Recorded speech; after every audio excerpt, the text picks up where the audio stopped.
अभी हमने बात की हमारे 3 प्रमुख फ्रंटलाइन वर्कर्स के बारे में, हब एजेंट, एससीटी एजेंट और फील्ड एजेंट। अब आइए थोड़ा और करीब से समझते हैं कि इनमें से हर एक की भूमिका क्या है और वो असल में क्या काम करते हैं। हब एजेंट की भूमिका को समझने से पहले आइए पहले यह समझते हैं कि हब आखिर होता क्या है। हब एक ऐसा मुख्य केंद्र होता है जहां ज़रूरी हेल्थ केयर सर्विसेज संभाली जाती हैं, जैसे सैंपल की ट्रैकिंग, मरीजों के टेस्ट से जुड़ा डेटा संभालना, दवाइयों का वितरण, डायग्नोस्टिक टेस्ट की व्यवस्था और सामान्य ट्रीटमेंट सर्विसेज। दूसरी ओर स्पोक एक छोटा प्राइवेट हेल्थ केयर फैसिलिटी होता है, जैसे किसी प्राइवेट डॉक्टर का क्लिनिक, लैब या हॉस्पिटल। अक्सर ऐसा होता है कि मरीजों को स्पोक से हब की ओर रेफर किया जाता है ताकि उन्हें आगे की जांच और बेहतर ट्रीटमेंट मिल सके। हम चाहते हैं कि पेशेंट केयर तेज हो, प्रभावी हो और सरल हो। इसका मतलब है हब्स और स्पोक्स को आपस में कुशल तरीके से जोड़ना। तो सवाल है, हब एजेंट क्या करता है? हब एजेंट की जिम्मेदारी होती है स्पोक्स के साथ मिलकर काम करना ताकि प्राइवेट सेक्टर के मरीजों तक जरूरी केयर समय पर पहुंच सके। अब एक पल के लिए सोचिए, एक मरीज किरण सुबह 9 बजे फैसिलिटी में आती है। सबसे पहले हब एजेंट किरण की कॉन्टैक्ट डिटेल्स कंफर्म करता है और यह भी देखता है कि उसका स्प्यूटम सैंपल कहाँ रखा है। यह सैंपल या तो स्पोक से आता है या फिर सीधे हब पर कलेक्ट किया जाता है। जब सैंपल मिल जाता है तो हब एजेंट उसकी एक बुनियादी जांच करता है।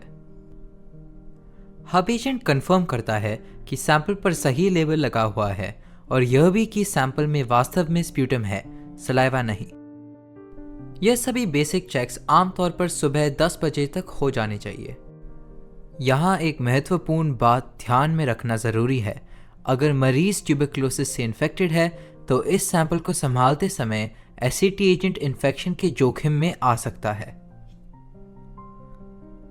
ट्रांसपोर्ट के दौरान इन्फेक्शन का जोखिम कम रखने के लिए स्प्यूटम सैंपल्स को लगभग 10:30 बजे 3 लेयर्स में पैक किया जाता है। पहली लेयर एक लीक प्रूफ ट्यूब, दूसरी लेयर एक वाटर टाइट जिपलॉक बैग और तीसरी लेयर एक मजबूत आउटर बॉक्स जिसके अंदर जेल पैक्स रखे जाते हैं ताकि ठंडा तापमान बना रहे और सैंपल सुरक्षित रहे। इस तरह हब एजेंट स्केड्यूल के अनुसार पूरी तरह तैयार रहता है ताकि 11 बजे एससीटी पिकअप के समय ये triple layered packed samples collect किए जा सके। अगर किसी वजह से देरी हो जाती है तो हब एजेंट को यह सुनिश्चित करना होता है कि जब तक पिकअप ना हो जाए सैंपल्स को रखने के लिए एक ठंडी और सुरक्षित जगह उपलब्ध हो।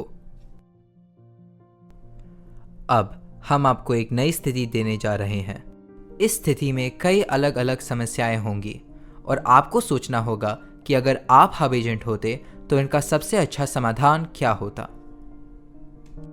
मान लीजिए हब पर शाम के 5:45 बजे हैं। हब पर 4 स्प्यूटम सैंपल्स मौजूद है और उनका ट्रिपल लेयर पैकेजिंग चल रहा है। तभी अचानक एससीटी ड्राइवर का फ़ोन आता है। ड्राइवर बताता है कि उसकी गाड़ी ब्रेकडाउन हो गई है और अब पिकअप अगली सुबह तक डिले हो जाएगा। उधर हब अब बंद होने वाला है। सैंपल्स को बिना कूलिंग के रात भर नहीं रख सकते और कोल्ड स्टोरेज में भी जगह बहुत कम है। साथ ही हर सैंपल को हब रजिस्टर में दर्ज करना भी ज़रूरी है ताकि सुबह आने वाला मॉर्निंग स्टाफ किसी भी तरह की गड़बड़ी या मिक्सअप से बच सके। ऐसी स्थिति में आप क्या करेंगे? ऐसी स्थिति में हम इसे इस तरह संभालेंगे।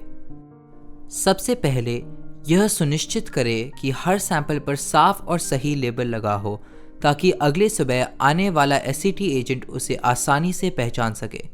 इसके बाद सैंपल्स को सुरक्षित तरीके से स्टोर करना ज़रूरी है। इसके लिए 3 लेयर पैकेजिंग पूरा करें और बॉक्स पर साफ साफ लिखे, biological sample must be stored cold. फिर इन सैंपल्स को रात भर एक फ्रिज में रखें जहां कोई फूड आइटम्स या कोई नॉन मेडिकल आइटम्स ना रखे गए हो। अगर फ्रिज में जगह कम पड़ जाए, एक डेजिग्नेटेड कोल्ड बॉक्स जिसमें आइस पैक्स रखे हों उसे बैकअप के तौर पर इस्तेमाल करें। लेकिन एक हब एजेंट के लिए यह बहुत ज़रूरी है कि ऐसी सिचुएशन में सैंपल्स को रखने की स्टोरेज स्पेस हमेशा पहले से सुरक्षित हो। साथ ही किसी भी तरह के मिक्सअप को रोकना भी बहुत ज़रूरी है। इसलिए यह सुनिश्चित करें कि हर सैंपल कहाँ रखा गया है और उसकी लोकेशन हब रजिस्टर में दर्ज हो गई है, ताकि अगली सुबह आने वाला मॉर्निंग स्टाफ उसे आसानी से ढूंढ सके और जल्दी से पिकअप के लिए भेज सके। इस तरह आप यह सुनिश्चित करते हैं कि कोल्ड चेन बनी रहे, पिकअप बिना रुकावट जारी रहे और हब रजिस्टर और निक्षय लगातार अपडेट होते रहे। और बस यही है प्रभावी हब मैनेजमेंट। एक अच्छे हब एजेंट में स्थिति के अनुसार तेजी से सोचने की क्षमता होनी चाहिए और संभावित समस्याओं को पहले से समझकर उनके लिए तैयार रहना चाहिए। सही जानकारी आपको टीबी से बचा सकता है। I'm Ayan, an intern at Doctors for You, and we are there to care.